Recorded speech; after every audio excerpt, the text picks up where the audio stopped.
Greetings, I'm your host, Star, and this is the Star Report. I have a guest tonight. Her name is Jessica, and she has a story to tell, along with the Sheriff's Department statements and court documents dating back to 2001 with respect to an alleged crime of rape with Charlamagne Tha God, a popular radio host by way of The Breakfast Club.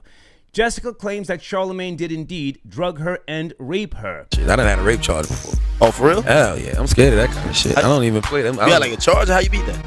Because I didn't do it. It was a criminal sexual conduct with a minor charge. That mean you would have to like register for the Yeah, I was. right? It was the year 2000, 2001.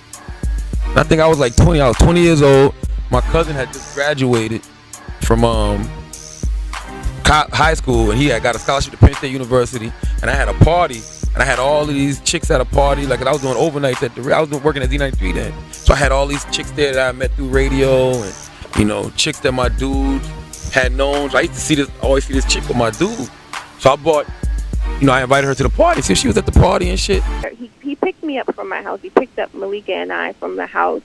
On our way there, we made a few stops. We stopped at, I believe it was his parents' house, because I met his dad, and there was a couple of other family members in there. Mm-hmm. We stayed there for a little while, left. Then we went to the gas station. By the time we got to the beach, it was dark. So it was really no pool party, because the way he described it, bring your bathing suits, is going to be like this outdoor pool party, fun in the sun type of thing. By the time we got there, it was dark, and it was just a whole bunch of people inside the house. You make reference in your statement that Charlamagne, he made Malika a drink. Did he make a drink for you as well? He made both of us a drink, yes. Mm-hmm. And it's your claim that the drink made you dizzy and it made you limp, made you pass out? What? Well, okay, so Malika, she was drinking before I started drinking. Mm-hmm. She probably had a cup. I was just about finishing my cup. Before I finished my cup, she ended up just throwing up.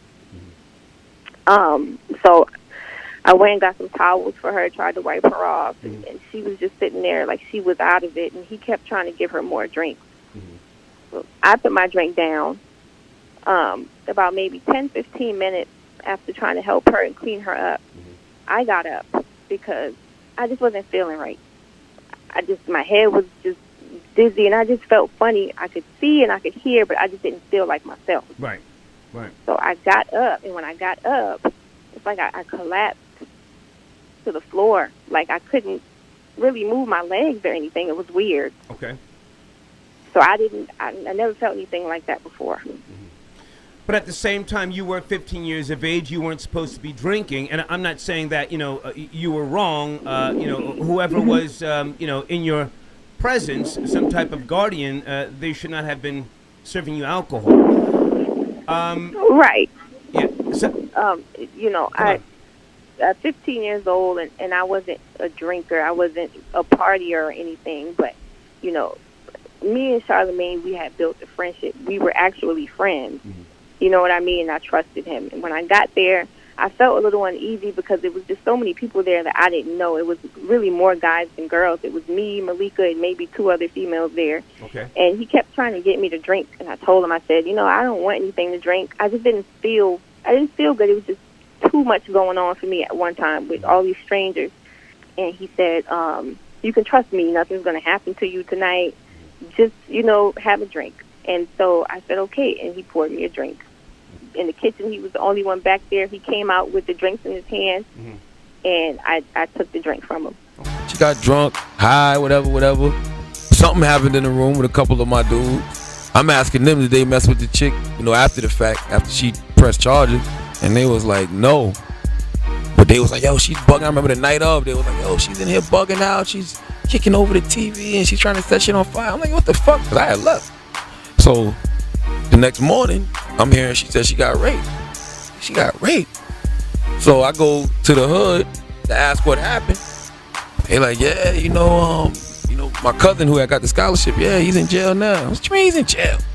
He's in jail. They said he raped the girl. I'm like, get the fuck out of here. I go down to the jailhouse, talk to the detective myself. No, ain't got no one for me. I just told the detective, like, hey, look, I take full responsibility for anything that happened in the house last night. You gonna take take the case No, off but I him? told her, I said, as far as I know, because I asked around, did anybody fuck? I'm like, yo, nobody got raped, yada, yada, yada. They didn't even have my cousin in custody. My other cousins was fucking with me. Okay, so Charlamagne took a plea with regards to this case, and it's behind him. You spoke about Charlamagne being on top of you. Is that your official statement, that Charlamagne was on top of you, penetrating you? Yes. They was mad they didn't get invited to the party, hating ass motherfuckers. So my cousin wasn't even in custody. So I went down to the jailhouse for nothing. So I'm like, yo, I take full responsibility for everything. You know, I bought the alcohol. They was like, well, you're not even of age to buy alcohol. And I'm like, well, how'd you get it? Well, I got a crackhead to get it for me.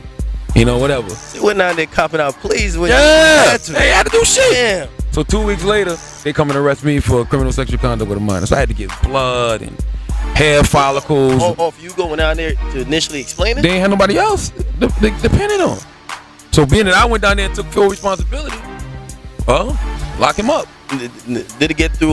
You got indicted on it and everything, or Now with the Has he ever admitted through any part of that process that he did engage in sexual activity with you, or did he flat out deny that? From what I was told, he said that it was consensual. Mm-hmm. Okay, so your mother did go to court. Yes, she went. Okay, and She went, and my uncle went with her. I went to court.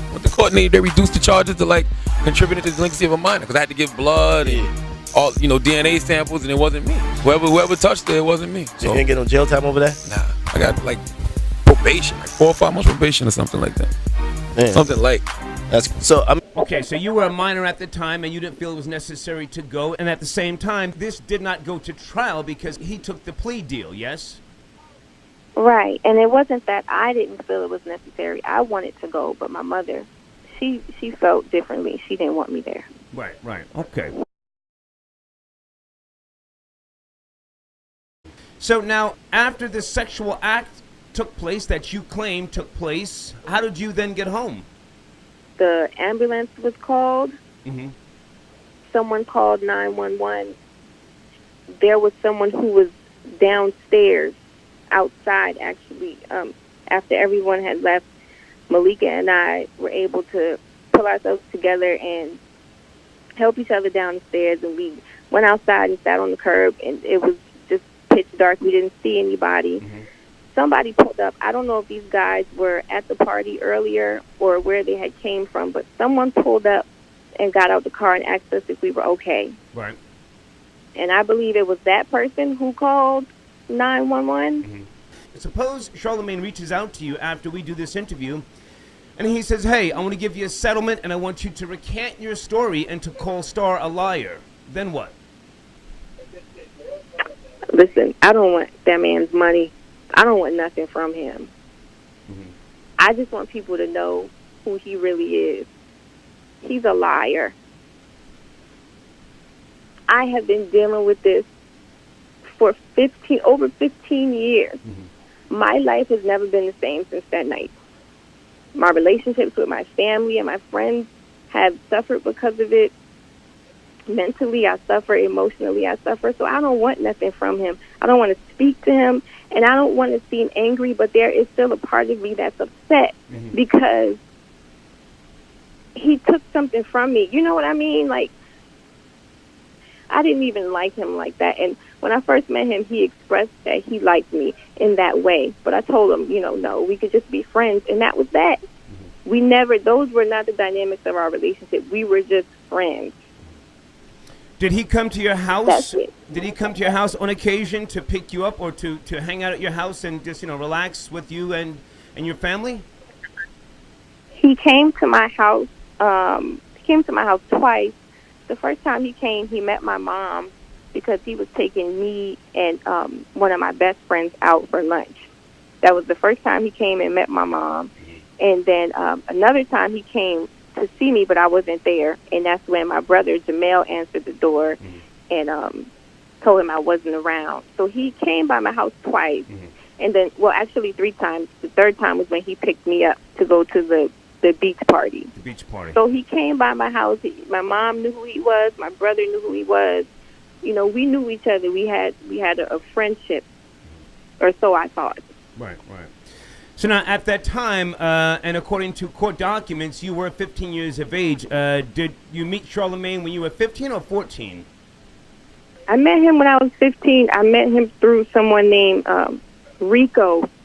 And Rico, he was like a local DJ. He did music as well. Okay. And Rico was, I don't know, we went to the radio station. I think it was Z93 radio station where Charlamagne worked at the time. Mm-hmm. They were just talking about music, and I rode with Rico over there. And that's how I met Charlamagne. I didn't know who he was prior to that. Mm-hmm. I never heard of him. I didn't know him.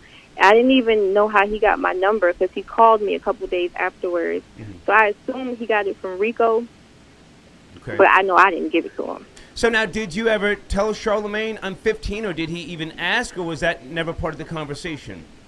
Yeah, he knew I was 15. He knew I was still in high school. I told him.